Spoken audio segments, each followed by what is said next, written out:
Baik, bismillahirrahmanirrahim. Assalamualaikum warahmatullahi wabarakatuh. Perkenalkan, nama saya Arianto dengan NRM 0411717097 tingkat 4C. Di sini saya akan mempresentasikan tentang konservasi tanah dan air. Studi kasus di Desa Bunguraya, Kecamatan Langkap Lancar, Kabupaten Pangandaran, di mana lokasi ini merupakan lokasi tempat saya tinggal dan merupakan tempat praktikum kegiatan mata kuliah. Seperti kita ketahui, konservasi tanah adalah penempatan tanah pada cara penggunaan yang sesuai dengan kemampuan tanah tersebut dan memperlakukannya sesuai dengan syarat-syarat yang diperlukan agar tidak terjadi kerusakan tanah. Nah, di sini terdapat gambaran umum wilayah dari tempat di mana saya melaksanakan kegiatan praktikum. Praktikum konservasi tanah dan air ini dilakukan di Desa Bunguraya dengan peta desa tertera pada gambar sebelah kiri, dan gambaran umum wilayah Desa Bunguraya itu adalah sebagai berikut. Wilayah Desa Bunguraya memiliki luas wilayah seluas 1274,6 hektar yang terdiri dari 80 hektar lahan sawah dan ladang, 9 hektar jalan, 1,5 hektar bangunan, dan 53,2 empang atau kolam, 65 hektar permukiman, 2,7 hektar lahan tempat pemakaman umum, dan sisanya 35,6 hektar itu lain-lain. Wilayah Desa Bunguraya sendiri terdiri atas 4 wilayah kerja dusun, yaitu Dusun Karoya, Dusun Bungur, Dusun Sukasirna, dan Dusun Karangpawitan. Nah, di sini juga di Desa Bunguraya sendiri itu terdapat 31 RT, 8 RW, dan memiliki 11 kelompok tani serta 1 gabungan kelompok tani.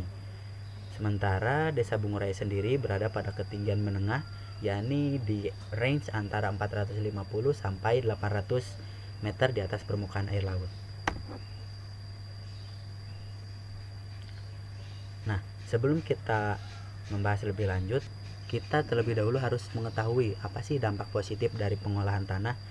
Nah, dampak positif dari pengolahan tanah itu saya rangkum menjadi 5. Pertama, yakni meregangkan lapisan tanah sehingga tercipta ruang dan pori-pori yang memungkinkan tanah mendapatkan aerasi udara yang nantinya bagus untuk perakaran tanaman. Dampak positif yang kedua adalah membantu campur adukan residu tanaman, materi organik, dan nutrisi yang terkandung di dalam tanah sehingga dapat tersebar lebih merata dan memiliki nilai manfaat lebih bagi tanaman yang tumbuh di lokasi tersebut. Yang ketiga, yakni jelas ini membunuh gulma secara mekanis, karena pada dasarnya pengolahan lahan merupakan teknik konservasi lahan, teknik perbaikan lahan, teknik pembersihan lahan, dan pengolahan lahan sebelum kemudian digunakan kembali untuk melakukan proses budidaya tanaman. Lalu manfaat atau dampak positif yang keempat adalah meringankan tanah sebelum penanaman benih. Hal ini merupakan dampak positif pada wilayah yang umumnya beriklim basah, di mana biasanya pada lahan beriklim basah tanahnya itu cenderung padat dan memiliki kandungan air yang lebih tinggi sehingga itu cukup jelek bagi daerah perakaran tanaman. Dan yang terakhir, yang kelima adalah dapat meremahkan lapisan tanah yang akan ditanami nantinya. Lalu selanjutnya, setelah kita mengetahui dampak positif dari pengolahan lahan tadi, kita juga harus mengetahui nih dampak negatif dari pengolahan lahan, karena sesuatu hal yang kita lakukan di muka bumi, khususnya terhadap lingkungan, itu pasti menimbulkan dampak positif dan dampak negatif. Untuk dampak negatif yang pertama dari pengolahan lahan adalah dapat mengeringkan tanah sebelum penanaman benih. Nah, hal ini justru berpengaruh negatif mungkin dalam hal perspektif terlebih digunakan di lahan kering atau lahan krisis air. Nah, dengan adanya pengolahan lahan, biasanya air di permukaan tanah itu akan lebih meresap ke dalam karena lapisan topsoil dibalik sehingga cahaya matahari atau sinar matahari dapat langsung menguapkan air di permukaan tanah tersebut. Lalu dampak negatif yang kedua adalah tanah akan kehilangan banyak nutrisi seperti nitrogen dan kemampuannya dalam menyimpan air. Ini ada hubungannya dengan poin pertama tadi, dapat mengurangi dapat mengeringkan tanah. Lalu dampak lainnya itu di poin kedua dapat menghilangkan beberapa bahkan banyak nutrisi yang terkandung dalam tanah seperti nitrogen. Ini jelas karena seperti saya sebutkan tadi bahwa lapisan tanah akan dibalik ketika proses pengolahan lahan yang tentu akan berpengaruh kepada pengurangan jumlah bahan nitrogen di lapisan tanah. Lalu yang ketiga, dampak negatif yang ketiga adalah menghancurkan agregat tanah sehingga dapat mengurangi laju penyerapan air sehingga meningkatkan laju erosi tanah. Yang keempat, dengan laju penyerapan air yang berkurang tadi, maka ada risiko yang terjadi antara aliran air permukaan yang membawa residu pupuk dan pestisida yang digunakan pada periode penanaman sebelumnya. Yang kelima, mengurangi jumlah organisme tanah bermanfaat seperti bahan organik tanah, mikroba, cacing tanah, semut, dan lain sebagainya. Nah, ini jelas karena umumnya beberapa mikroba itu berada pada lapisan topsoil tanah, sehingga ketika dilakukan pengolahan maka secara tidak langsung habitat mereka akan terusik dan mereka akan berpindah tempat. Katakanlah jika berpindah tempat itu masih menguntungkan bagi petani, tetapi apabila mikroba tersebut mengalami kematian atau dalam tanda kutip terbunuh ketika proses pengolahan lahan, baik itu penggunaan cangkul atau alat mesin lainnya, itu jelas sangat merugikan petani. Dan yang terakhir, poin dampak negatif yang keenam adalah residu tanaman yang hancur dan tersisa di tanah dapat mengundang organisme dan serangga yang tidak diinginkan dan berpotensi mengganggu produktivitas dan produksi tanaman, serta dapat berpotensi besar untuk mendatangkan atau mengundang penyakit yang dapat menyerang tanaman. Lalu selanjutnya ada beberapa dokumentasi terkait pengolahan lahan kering di Desa Bunguraya.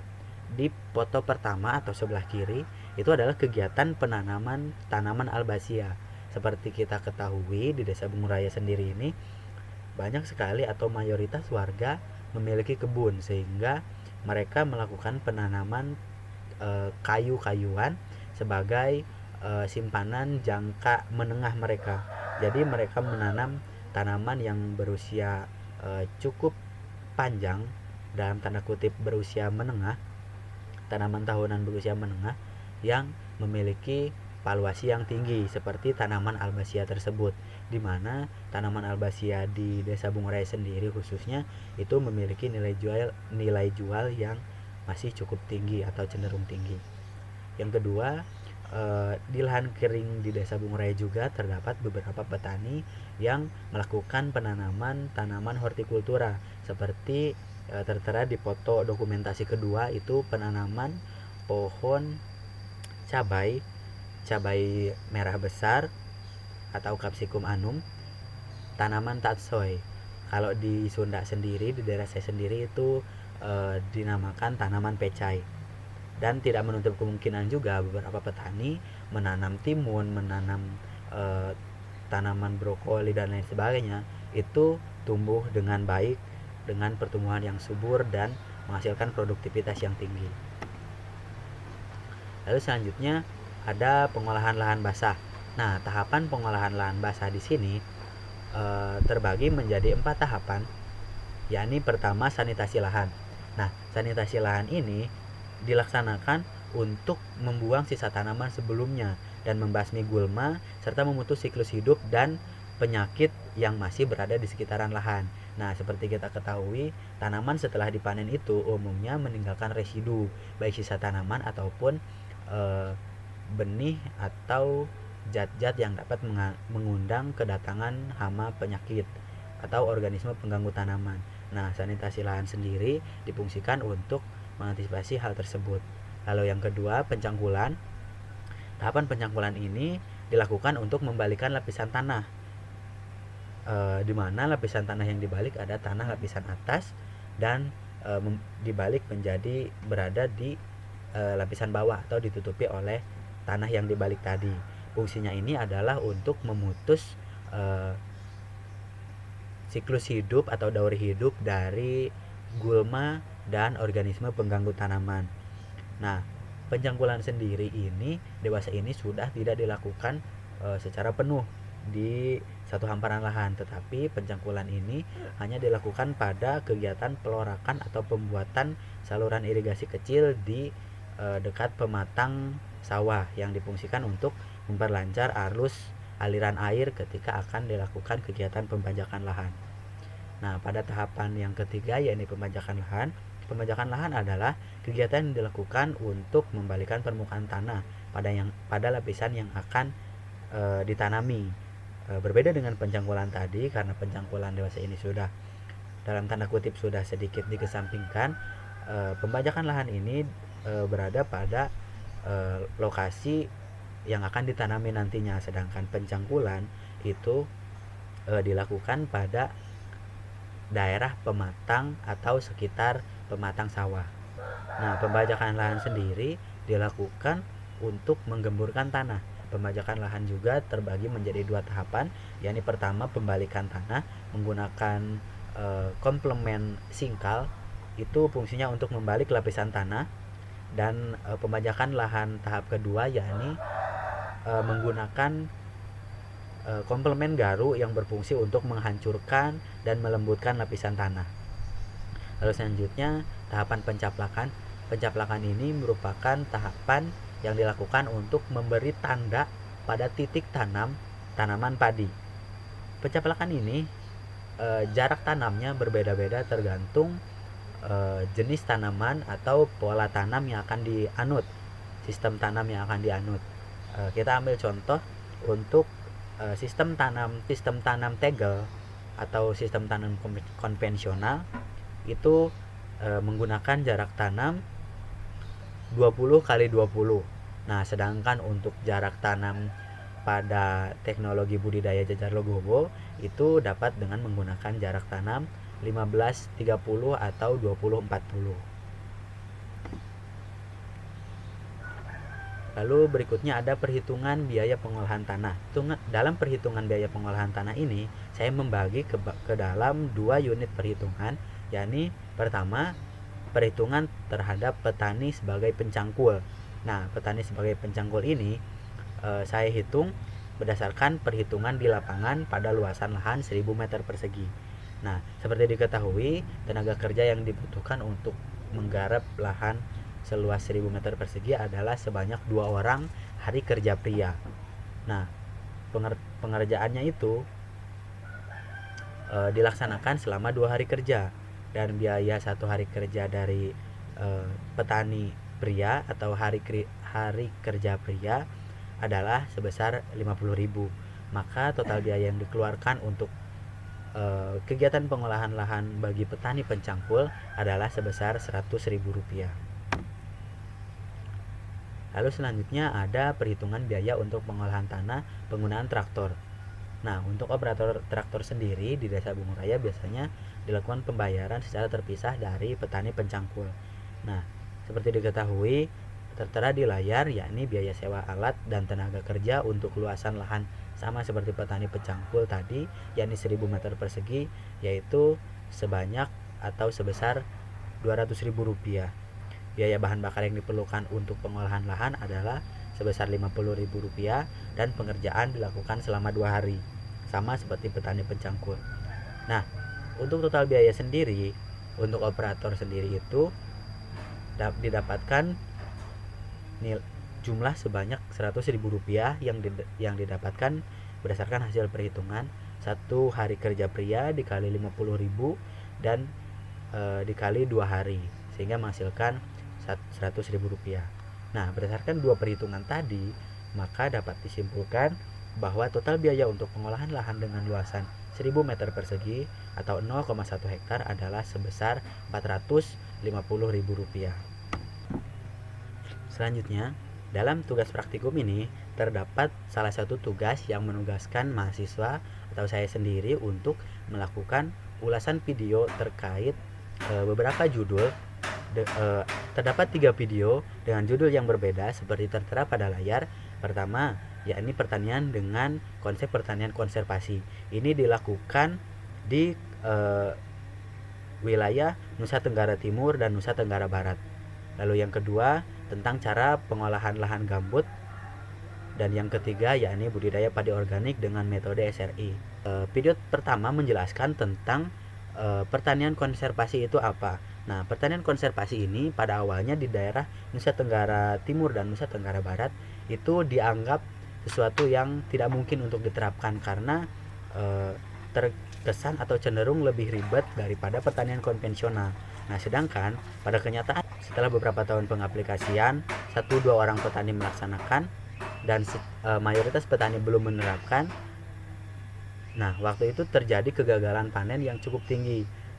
Namun, dapat perbedaan yang sangat signifikan antara adopter dan non-adopter, di mana ketika adopter melakukan teknologi tersebut, hasil pertaniannya dapat berjalan mulus, sedangkan petani yang tidak menerapkan teknologi tersebut mengalami kegagalan panen. Nah, pada dasarnya teknik pertanian konservasi ini telah ada sejak zaman dahulu. Namun pada kenyataannya teknologi ini telah tertutup atau terlupakan seiring adanya teknologi pertanian terbarukan yang lebih dinilai lebih mendatangkan manfaat yang lebih juga tentunya bagi para petani, sehingga terlupakan. Tetapi pada kenyataannya teknologi ini masih sangat potensial, masih sangat menguntungkan untuk diterapkan oleh para petani. Nah, dengan menerapkan pertanian konservasi ini diharapkan selain petani dapat mengaplikasikan beberapa teknologi yang dapat bermanfaat bagi lingkungan, petani adalah produktivitas tanaman menjadi lebih meningkat, sehingga keuntungan yang didapatkan oleh petani juga semakin besar, dan tingkat kesadaran masyarakat, tingkat kesadaran petani serta kelestarian lingkungan dapat diraih secara bersamaan. Lalu pada ulasan video yang kedua, yakni cara mengolah lahan gambut, dalam video tersebut menyatakan bahwa pada dasarnya pengolahan lahan gambut itu sama saja seperti pada pengolahan lahan biasa, tetapi ada perlakuan ekstra atau perlakuan yang harus mutlak dilakukan pada pengolahan lahan gambut, di mana pada prinsipnya pada pengolahan lahan gambut tidak boleh menggunakan teknik pembakaran lahan, terutama pada musim kemarau, karena lahan gambut merupakan kumpulan atau tumpukan dari sedimentasi bahan organik, sehingga ketika musim kemarau dan bahan organik itu kering dapat mengakibatkan kebakaran yang jelas dapat merugikan bukan hanya petani penggarap melainkan seluruh warga negara baik di Indonesia maupun di beberapa negara, khususnya negara-negara tetangga. Karena hal ini dapat memberikan dampak buruk berupa pencemaran udara berkat dari asap yang ditimbulkan dari kebakaran lahan gambut tadi. Pada pengolahan lahan gambut sendiri, untuk menghasilkan lahan yang lebih produktif, terlebih dahulu disarankan untuk membuat bedengan sebagai lokasi penanaman tanaman. Nah, bedengan ini kemudian diberikan pupuk TSP yang sifatnya slow release, lalu ditambahkan pupuk organik dan diatur keasaman tanahnya menggunakan kapur dolomit. Nah, ketika pengolahan lahan dilakukan secara ideal pada fase pratanam, itu akan meningkatkan produktivitas hasil nantinya. Lalu pada fase perawatan sendiri, lahan gambut dapat diberikan pemupukan. Untuk pemupukan sendiri dapat menggunakan pupuk urea TSP KCl atau dapat secara langsung menggunakan pupuk NPK dengan dosis yang disesuaikan dengan kebutuhan tanaman atau fase pertumbuhan tanaman. Nah, lalu untuk pengaplikasiannya sendiri itu diaplikasikan setiap 3 bulan sekali, dan untuk pupuk organik diberikan setiap 6 bulan sekali, karena tanaman yang dibudidayakan merupakan tanaman yang ideal untuk lahan gambut seperti tanaman jambu air, jambu batu, lalu alpukat dan lain sebagainya. Lalu pemberian pupuk yang dilakukan secara teratur setiap 3 dan 6 bulan sekali difungsikan agar selain produktivitas tanaman meningkat, kelestarian lingkungan juga terjaga sehingga kegiatan pertanian yang dilaksanakan tidak merusak lingkungan sekitar.